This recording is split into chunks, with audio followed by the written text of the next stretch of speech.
Ruggero Melan. Nasce a Trieste nel 1929, nel 1948 si diploma al liceo scientifico di Gorizia, nel 1949 diventa amministratore unico dell'impresa Costruzioni Edifico a Trieste, nel 1957 è presidente della libera lista goliardica che vince le elezioni all'Università di Trieste portando avanti l'idea dell'Europa. Nel 1958 diventa presidente del Centro Relazioni Universitarie con l'Estero e cura scambi di studenti triestini a Bruxelles e in Germania. Nel 1959 viene nominato segretario generale del Movimento Europeo per le Università Italiane. Sempre nel 1959 si laurea in economia all'Università di Trieste con una tesi dal titolo Influenza della comunità economica del carbone e dell'acciaio sull'industria siderurgica italiana.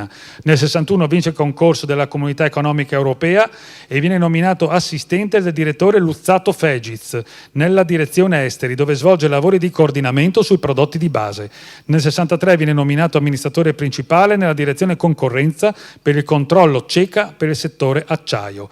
Nell'80 fonda il Circolo di Bruxelles dell'Associazione Giuliani nel Mondo, di cui è rimasto presidente per 30 anni e di cui dal 2011 è presidente onorario. Nell'84 riceve la medaglia d'argento del Granducato di Lussemburgo per meriti europei. Nel 90 inizia a dipingere come pittore di arte astratta, espone a Trieste in occasione dell'apertura della Sala Mostra del Palazzo Comunale nel 94, in Italia, in Belgio e in Francia.